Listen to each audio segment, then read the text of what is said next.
नमस्कार, मैं हूं प्रफुल्ल गिरी और आप देख रहे हैं कैपिटल न्यूज। आज के युग में शिक्षा कितना आवश्यक है, शिक्षा का क्या महत्व है, ये किसी से छुपा हुआ नहीं है। शिक्षा मस्तिष्क को जहां विकसित करने का कार्य करती है, वहीं एक बेहतर इंसान बनने में मददगार होती है। और बात जब शिक्षा की हो रही है तो आज हम आपको एक ऐसी शिक्षा प्रणाली के बारे में बताएंगे, एक ऐसे स्कूल के बारे में बताएंगे जिसे जानकर आपको गर्व होगा, स्कूल की गुरुकुल परंपरा पर। क्या कभी आपने स्कूल में विद्यार्थियों को मूर्ति बनाते देखा है? क्या कभी आपने किसी छात्र को स्कूल में वेल्डिंग का काम करते देखा है? क्या कभी आपने किसी विद्यालय में छात्रों को लकड़ी का सामान बनाते देखा है? क्या कभी आपने किसी विद्यालय में बच्चों को खेती करते देखा है? अगर आपका जवाब ना में है तो हम आपको दिखाएंगे झारखंड का वो स्कूल जहां बच्चे आज भी गुरुकुल परंपरा में जी रहे हैं। 4000 से ज़्यादा IAS, अनगिनत डॉक्टर, इंजीनियर, साइंटिस्ट देने वाला ये स्कूल झारखंड ही नहीं बल्कि पूरे देश के लिए गौरव है। जी हाँ, हम बात कर रहे हैं नेतरहाट आवासीय विद्यालय की, जहां 1954 से अब तक गुरुकुल परंपरा के माध्यम से बच्चों को शिक्षा दी जाती है। CBSE से संबद्धता प्राप्त झारखंड सरकार द्वारा संचालित इस विद्यालय में कॉलेज की तर्ज पर अलग अलग विभाग हैं। सभी विभाग में HOD हैं जिन्हें श्रीमान जी कहकर पुकारा जाता है। सबसे बड़ी खासियत की बात यह है कि किसी भी क्लासरूम में शिक्षक नहीं जाते, बल्कि छात्र शिक्षकों के पास शिक्षा ग्रहण करने आते हैं। छात्रों के संपूर्ण विकास के लिए पढ़ाई के अलावे सभी तरह के कार्यों में छात्रों को पारंगत किया जाता है। संस्कार के साथ शिक्षा दी जाती है। किसी भी पद पर जाने से ज़्यादा उन्हें एक बेहतर इंसान बनाया जाता है। चूँकि यह विद्यालय पूरे भारत का ही नहीं, विश्व का एकमात्र गुरुकुल परंपरा पर चलने वाला विद्यालय है। और जैसा कि हमने बताया कि गुरुकुल परंपरा के माध्यम से यही बताया जाता है कि आपको गुरु के पास शिक्षा ग्रहण करने के लिए जाना है। और आमतौर पर आज जो आधुनिक शिक्षा की स्थितियां हैं, उसमें क्लासरूम फिक्स होते हैं, कक्षाएं फिक्स होती हैं, लेकिन यहाँ पर विद्यार्थी अपने गुरु के पास जाते हैं और जो जो विषय की पढ़ाई उन्हें करनी होती है, जो उनके पाठ्यक्रम होते हैं, जो उनके टाइम टेबल्स बने होते हैं, उसके अकॉर्डिंगली वो वहाँ जाते हैं और शिक्षक वहाँ पहले से ही उपलब्ध होते हैं और तब उनकी पढ़ाई चलती है।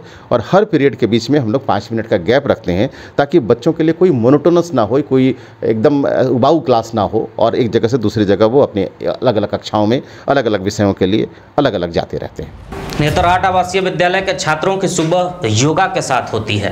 अगले सुबह सभी छात्र विद्यालय के मैदान में पहुंचते हैं, जहां योगा श्रीमान जी के नेतृत्व में उन्हें योग और व्यायाम के फायदे गिनाकर योग के लगभग सभी आसन में पारंगत किया जाता है। हमारे जो कमर है, कमर का संपूर्ण व्यायाम। जैसा कि हम सभी जानते हैं कि स्वस्थ शरीर में ही स्वस्थ मस्तिष्क का विकास होता है, तो विद्यालय की अवधारणा शुरू से ही रही है कि बच्चों को व्यायाम के प्रति प्रेरित किया जाए, योगा के प्रति प्रेरित किया जाए।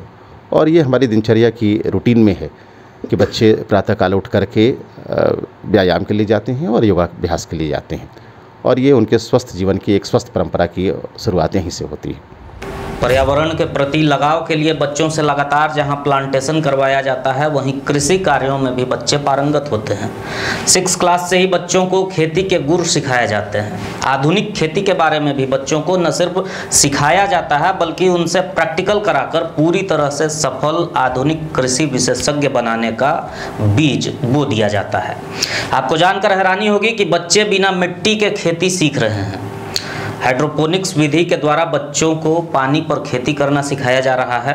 छात्रों ने ही एक छोटा सा मॉडल तैयार कर इसका सफल परीक्षण कर लिया है।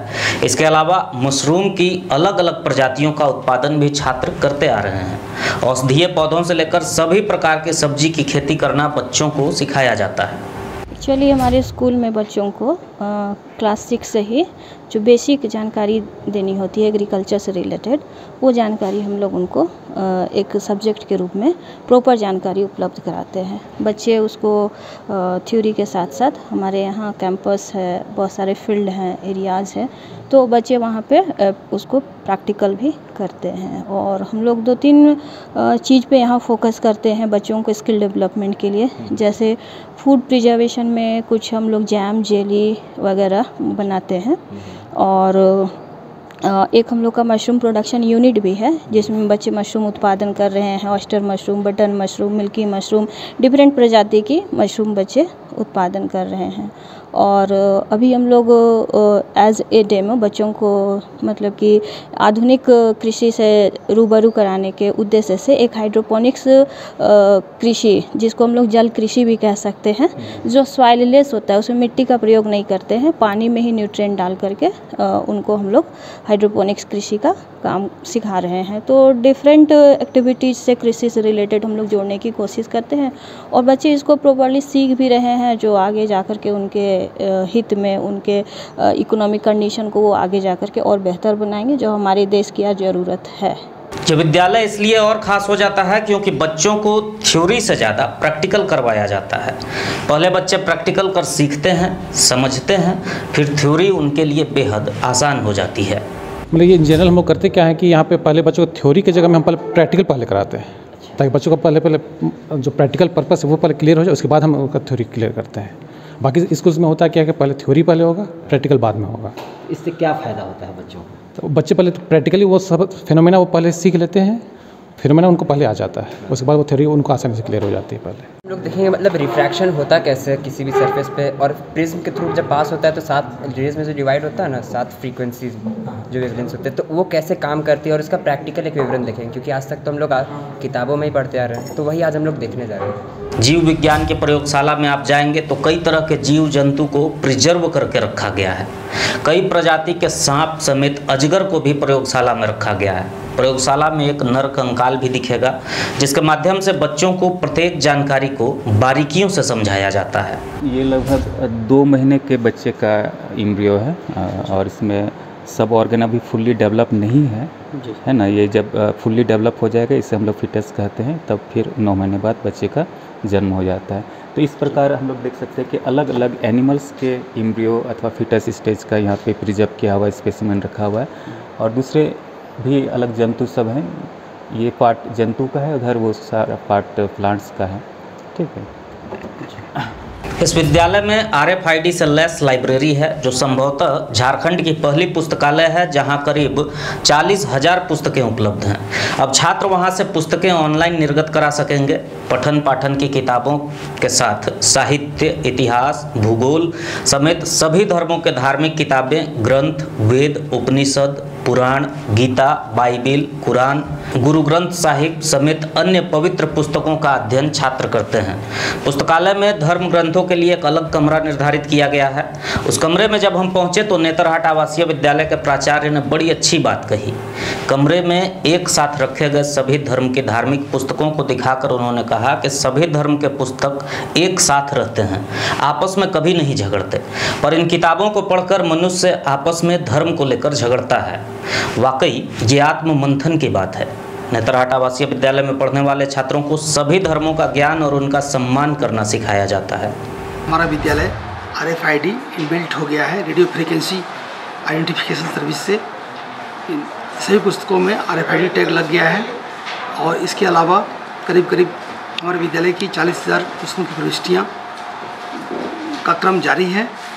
पुस्तकालय से बच्चे अब ऑनलाइन किताबें निर्गत करा सकते हैं। इसके साथ साथ शिक्षकों को भी और शिक्षकेतर कर्मियों को भी सुविधा दी जा रही है। नेतरहाट आवासीय विद्यालय में एक धातुशाला भी है, जहां 6, 7 और 8 क्लास के बच्चे को मेटल का काम सिखाया जाता है। मेटल के काम में बरतने जाने वाली सावधानियों के साथ मशीन को ऑपरेट करने का तरीका सिखाकर उन्हें इस कदर पारंगत कर दिया जाता है कि छोटी उम्र में ही बच्चे अपनी ज़रूरत का सारा सामान बनाने लग जाते हैं। यहाँ तक कि खिड़की, दरवाजे, पलंग तक बनाने में बच्चे निपुण हो जाते हैं। 6 से लेकर के 8वां तक दिया जाता है। First year, second year, third year तक पढ़ाई होती है। यहाँ पहले जो है उसको सावधानियाँ बताया जाता है, जो धातु कला में उपयोग होते हैं सावधानियाँ, वो सावधानियाँ बताया जाता है। और फिर हैमर का प्रयोग कैसे करेंगे, रेती का कैसे प्रयोग करेंगे, है ना, टीन कटर का कैसे प्रयोग करेंगे, छेनी पंच का कैसे उपयोग करेंगे, वो बताते हैं।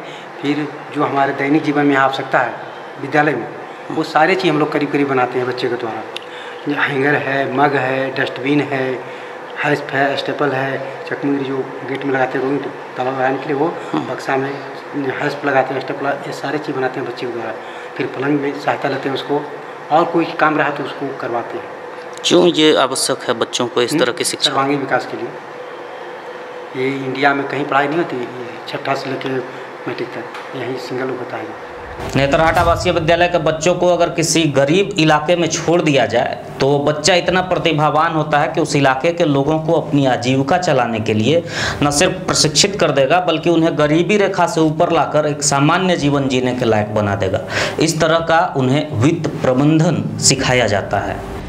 आर्थिक दृष्टिकोण से मैं बता रहा हूँ कि इकोनॉमिक्स बच्चों को इस तरह से शिक्षा हम लोग दे रहे हैं, मैं दे रहा हूँ कि यदि कोई बच्चे गांव या गांव देहात शहर में यदि बच्चे उस पर कैच करते हैं, कोई पब्लिक को समझाते हैं, तो वह व्यक्ति गरीबी से ऊपर उठ जाएगा। जो पॉवर्टी आपको बीपीएल बिलो पॉवर्टी लेवल से कोई भी व्यक्ति ऊपर उठ जाएगा। जो सिस्टम से मैं बच्चों को पढ़ा रहा हूँ, जो 9th का क्लास का सिलेबस है उसमें पालमपुर की कहानी है, किसानों को बहुत विशेष रूप से समझाया गया है कि इस तरह से खेती कोई भी करेंगे तो वह डेवलप कर जाएगा, आर्थिक उनकी आज़ादी मिले और कोई भी आपका जो बीपीएल हैं वह सुखी संपन्न हो जाएंगे। तो इस सिस्टम से मैं पढ़ा रहा हूँ और बच्चे भी बहुत रुचि से पढ़ भी रहे हैं। 460 एकड़ में फैले इस विद्यालय में कई खेल के मैदान हैं। कला संस्कृति से जुड़े इस विद्यालय में बच्चों को आर्ट के बारे में भी बारीकियों से निपुण कराया जाता है। यूँ कहें ऐसा कोई क्षेत्र नहीं जिसमें बच्चे प्रतिभावान ना हों। यहाँ 7th 8 ये 2 क्लास के लिए कंपलसरी सब्जेक्ट जैसा है। अच्छा, तो इसमें हम लोग उनका इंटरेस्ट देखते हैं, उनको गाइड करते हैं, उनको बेसिक चीज़ बताते हैं आर्ट और डिज़ाइन से रिलेटेड। तो यहाँ जितना भी जो आर्ट वर्क देख रहे हैं ये 7th और 8th क्लास के बच्चों का है जी। तो आपने यहाँ पे देखा होगा टेक्सटाइल डिज़ाइन के भी कोई पैटर्न्स बने हैं, लैंडस्केप है, कुछ पोर्ट्रेट है, कुछ पोस्टर्स बने हुए हैं, म्यूरल के भी ये बने हुए हैं, कुछ ये सीनियर छात्रों द्वारा बनाए गए हैं। फिर इधर भी जो पेंटिंग है यहाँ पे ये भी कुछ सीनियर छात्रों द्वारा बनाए गए हैं। तो फर्स्ट ईयर और सेकेंड ईयर में जो 7th और 8th के बच्चे रहते हैं उसको हम लोग बेसिक चीज़ सिखाते हैं, आर्ट का बेसिक चीज़, थ्योरी भी और प्रैक्टिकल में भी। कुछ पेंसिल वर्क ज़्यादा कराते हैं हमसे। तो उनमें जब उनकी रुचि पता चल जाता है तो फिर 9th और 10th में वो सब एक सब्जेक्ट ऑप्ट करते हैं आर्ट का। नेतरहाट आवासीय विद्यालय के प्राचार्य डॉक्टर संतोष कुमार सिंह के पदभार संभालने के बाद से शिक्षा के क्षेत्र के अलावे भी विद्यालय नित नए आयाम गढ़ रहा है। चाहे 25 लाख की लागत से बागवानी की बात हो या विद्यालय से बाजार तक 2.5 करोड़ की लागत से पेवर ब्लॉक के द्वारा सड़क की चौड़ीकरण की। खुद उपस्थित होकर गुणवत्तापूर्ण कार्य कराना उनकी कार्यशैली को दर्शाता है।